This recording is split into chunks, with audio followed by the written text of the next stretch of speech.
Happy 2019, everyone. I'm Julia, and this is Julia at Home. Like many of you, I have set myself goals for the new year, and I am using the Cultivate What Matters Powersheets. It is my second year using them, and it's going well. Obviously, I bought them again. So I'm just going to give a quick recap of 2018. I did make a video of my goals for 2018 last year, and I will link it here so you can check that out. Our big goal that we accomplished was moving and buying a house. My little guy's playing outside my room, so I apologize if there's some noise. So we bought a house without extra debt aside from the mortgage. So that was a big accomplishment for us. And that took up a big chunk of the year and of energy. And so I had set a lot of other little goals, including fitness and reading, goals like that. And they started off the year strong with them, actually. And then between the packing and the moving, and then being sick with pregnancy sickness the last few months of 2018, the last half of the year, they really fell to the side, I guess would be a good way of looking at it or saying it. But as I was preparing this year, 2019's Powersheets, I like that they have us go through last year and talk about our successes or think about our successes and what we learned. And I saw that we did this big thing, and that was a huge accomplishment. So if that's really all I accomplished in that year, that's okay. And we still had a lot of great moments as a family and with the kids. And so it looked and felt kind of messy, but it was definitely a big accomplishment for us in 2018. So now in 2019, we have some new goals moving forward. So I got the multicolored 2019 Powersheets. I think it's gorgeous. I really like this. I love this page here. And there's a similar card that came with it that I don't have on me right now that I'm going to put up on my vision board. I love that. But let me jump right into my goals here for 2019. I will also take, here I am. I will also take a picture close up because I'm pretty confident you can't read that from here. I think there are construction vehicle toys being rammed into my door right now. I apologize. So anyway, I'm gonna post a picture of this so you can see it a little closer. But you can see I have 7 goals for the year. They're kind of big goals with little goals inside them, which I will explain.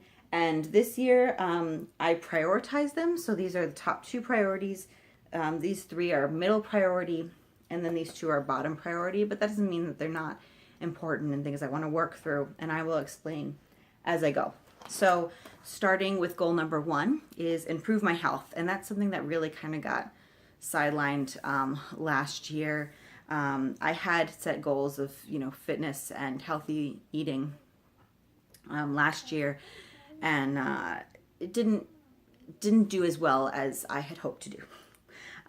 So I'm refocusing, especially being pregnant. That gives me extra motivation because I want to be healthy for 2.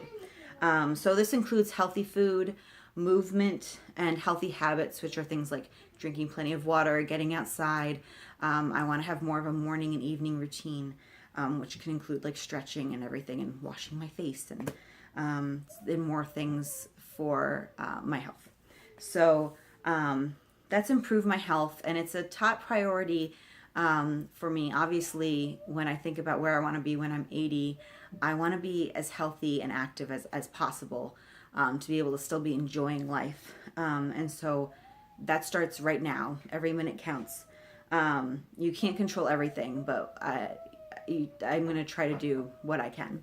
And it's also a top priority because it takes a lot of attention and time and effort to do all these things, right? I mean, you're constantly eating.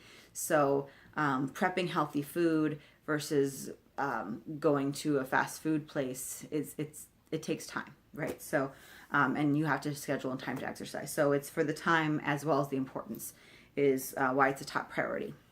Goal number 2 here is be and raise good people. So it means I want to be a good person.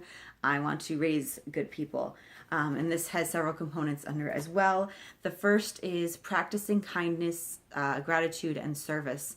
It's qualities I really want to focus on in both myself and my children, because I think it will lead us to be better people just in general, but also to be more content in our lives. And service is something that has been important to me, but has kind of been lost as I became a mom, and the service activities I was going before weren't really suitable to do with kids. So I've been looking into service activities that I can do with kids, and some of them are more so on the donating side, right? But one of my goals on my tending list for January is to research more service opportunities to do with the children. Under this category of be raise good people is also continue learning and growing. This also has two parts. I homeschool my children, and so teaching them, having them grow academically as well as people is one of my main jobs, right? I mean, not only as a parent, but I'm also home educating them. So that's a job in and of itself. And then the second part is continue learning and growing myself.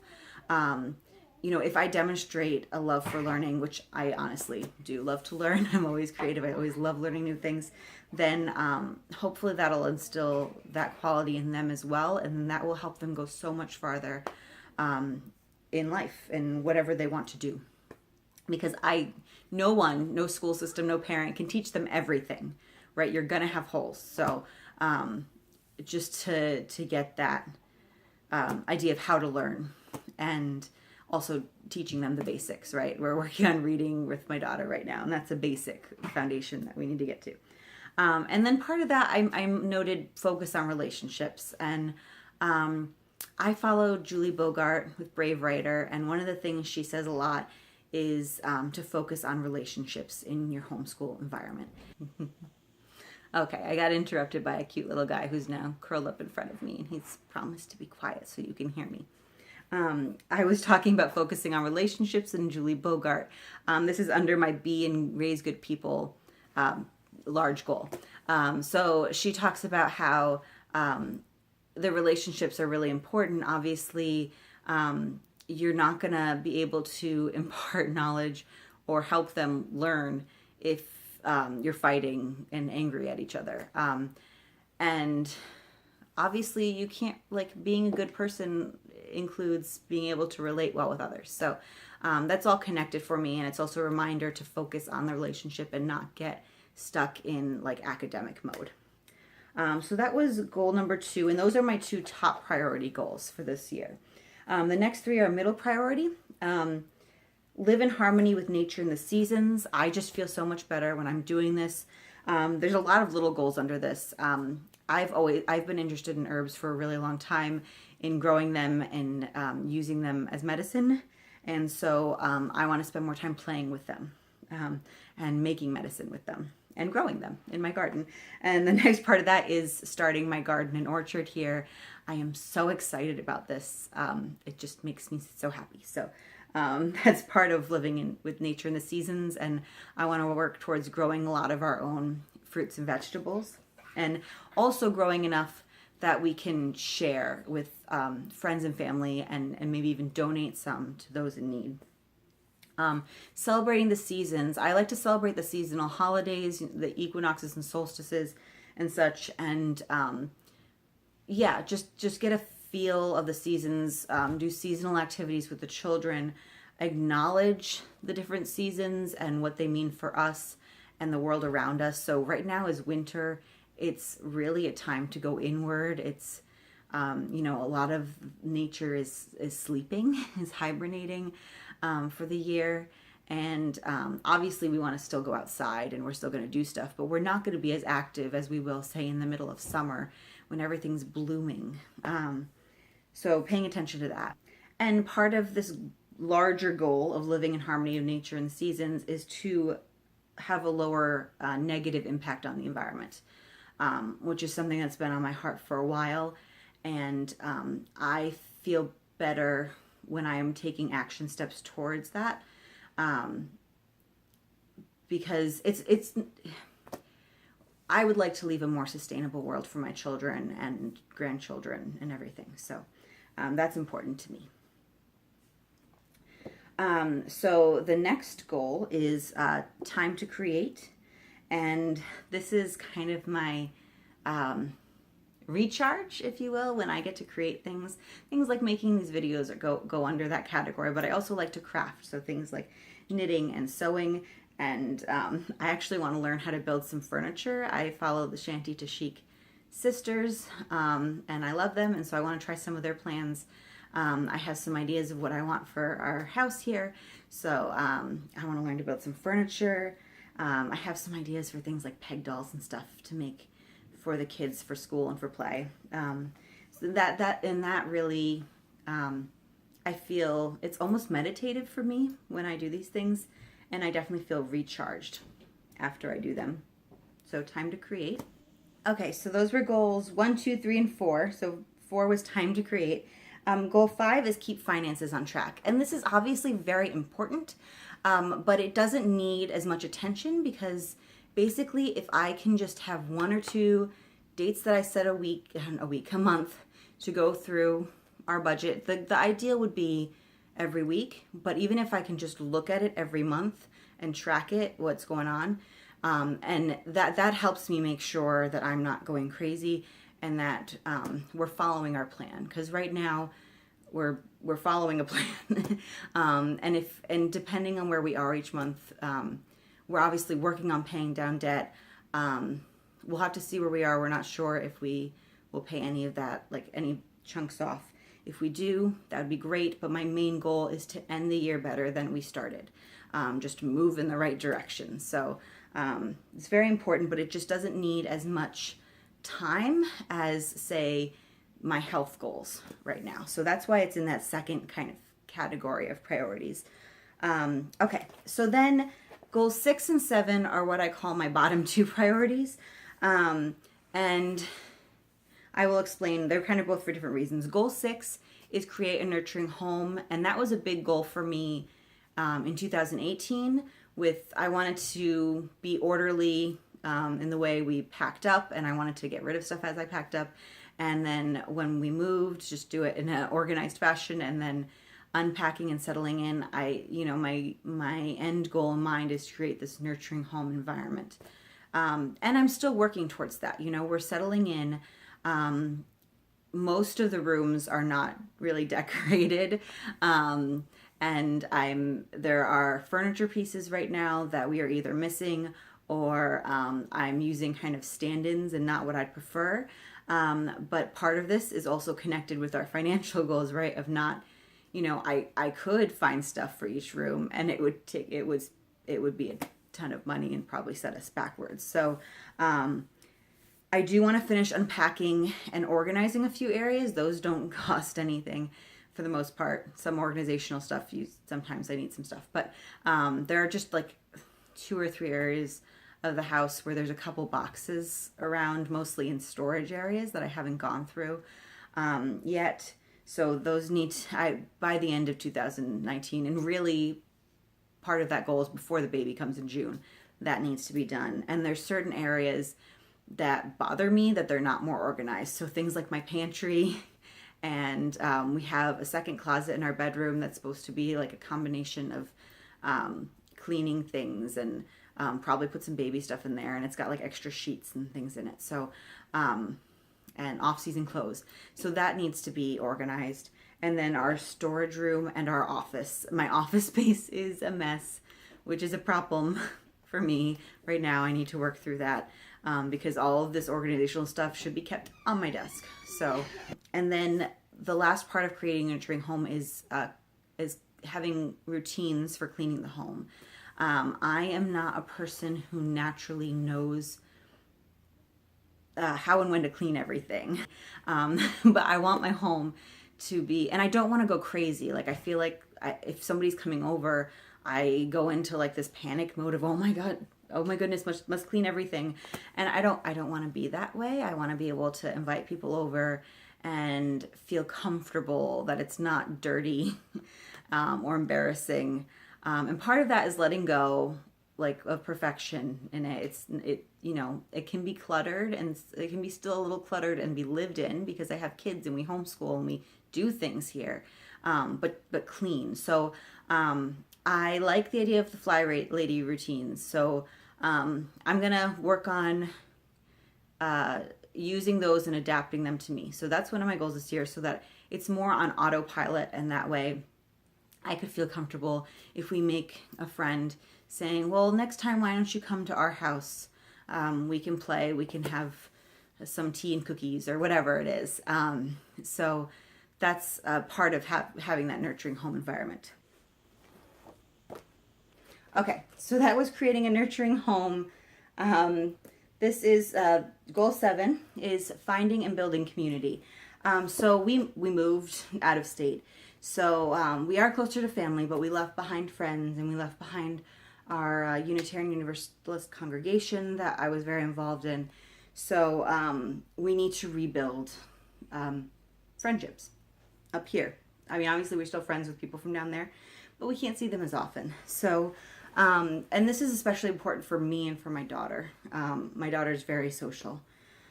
So we've started by attending a new Unitarian Universalist congregation locally. So that's a good first step in this category. I plan on reaching out to some other homeschoolers. Now I'm doing this slowly for a couple reasons. One, honestly, it kind of stresses me out.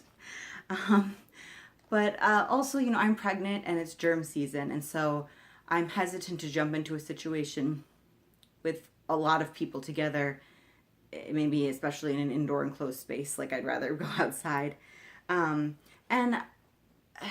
I would like to be choosy. I don't want to just be friends with somebody just because they're homeschooling or just because their kid is the same age as mine. I want to be hanging out with people that I like and that share my values and that, my kids like. So, and I'm not trying to be like exclusionary, really. I'd rather have a few close friends or a few families that we're friends with than a whole lot of people that we're maybe don't feel quite as close with. So kind of working towards that, but it's something that takes some time, to be honest. So that's why it's goal 7. Also, I'm pregnant and we're still settling into the house. And again, it's germ season. And so in my heart, I feel that my kids having maybe a year where they're a little bit more isolated and cocooned is not going to be the end of the world. And if I don't really start finding more people, and we are going to services, and now that I'm feeling better, we're gonna try to be more consistent about that, as well as attending a parents group where the kids have childcare and play with other kids. So that's once a month. So it's not like we're doing nothing, but more of the reaching out to other homeschoolers and such. If it needs to wait until late summer or fall, when the baby's a couple months old, then that will be okay. Like, my kids will be okay. So that's where I am on that, and that's the reason it's in the bottom priority here. So those are my 7 big goals for the year in my Cultivate What Matters Powersheets. I love using these. It's really helpful to keep me on track throughout the year. Obviously, expecting our 3rd baby in June, the goals are going to change around that time, right? The couple months before, a couple months afterwards, a lot of these goals are just I would lighten. A lot of them won't there won't be progress made on some of them at all. Others will shift. So like my health goals are going to shift because, right after having a baby, I'm not going to be doing intense workouts every day. Hopefully though, I will still be able to eat healthy. I'll be able to drink lots of water. It's going to shift. So I'm aware of that. I know the middle of the year should be lighter on goals for me. I did forget to mention my word of the year. The Powersheets have you choose a word of the year, and it really took me some time. It took me days to figure this out this year. And my word of the year is growth. One, I'm growing a baby. I'm growing other little people as well, both, physically and emotionally and mentally. I would like to continue to grow and learn myself. And then there's the growth of my garden and my orchard. And our, with the baby, our family is growing. So growth just felt right after a lot of thought about it for this year. Before I go, I also just wanted to show you how I'm using my tending sheets. So if you don't have the Powersheets, there is, aside from the gold tab in the front, there are tabs for each month, as well as there's spring, summer, fall, and is there winter? I don't know if there's winter. Let me see. Can't remember. I don't think there's a winter one because that's when you'd be doing your new Powersheets. But so under each month, there are what's called tending. Well, there's little kind of worksheets to work you towards the tending sheets. So let me show you February quickly, just because I haven't done that one yet. Can you see that there? It's what's stressing me out, fears I have, I'm hopeful that. That page I believe is new this year. I don't remember that last year. Then there's this page here for you to kind of put in things that are on your calendar and are important and what you're excited for. Then there's the brainstorm page. And then it gives you tips for, circling and underlining to figure out what's most important. And then it gives you this tending list that I am talking about. And that's what it looks like blank. That's my February one. And what I like to do is fill it all out in here. And then, before I leave, I also just want to say there is a month in review page that happens at the end. And everything except for the tending sheet stays in the book for me. But I do use them monthly. Okay, so my tending sheet, after I fill it out, goes in my Erin Condren Lifeplanner. I have the vertical. And I'm going to show you again a blank page. So before the month spreads, so it's February, there's this blank note page. And what I do is I do have to cut off the top part. But I have all the parts that are important for me here, starting with the monthly action items. So it's on this note page here. I tape it in. This washi at the top is from Cultivate What Matters. And these stickers are from the Erin Condren monthly book. And then these little color-coded are from the goal-setting stickers from Cultivate What Matters. And they coordinate with my goals. So, I don't know if you can tell there. And I'll try to take a close-up picture of this as well for you to see how I'm using it. I did it in pencil this month. I'm not sure if that's going to hold up well in here, so I might switch to pen next month. But you can see there's the monthly action items here, and weekly and daily. And what I like to do is I don't check it off every day. Each week, the goal is Sunday afternoons are usually my plan and prep time, and the first thing I will do is go back over the prior week, both for budget, looking at the budget, and also looking at what I accomplished in here and checking things off. And I might have made notes indicating things that I need to do the next week. And then I'll move into the next week and planning for that, which can be a whole nother video or multiple videos. But that is how I'm using my Cultivate What Matters Powersheets. I am excited for the new year, obviously with a new baby, with my garden, with some fun homeschool plans for my other kids. I'm just, I'm hoping it's going to be a positive year. So those are my 2019 goals and how I use the Powersheets. I hope you are having a great start to your 2019 and are excited and hopeful for this upcoming year. If you liked this, please click the like button below, the thumbs up. It really helps me know if people are liking and watching this video. And if you want to see more videos, mainly on homeschooling, but also on planning, on gardening, on and maybe some pregnancy and baby updates, then please subscribe.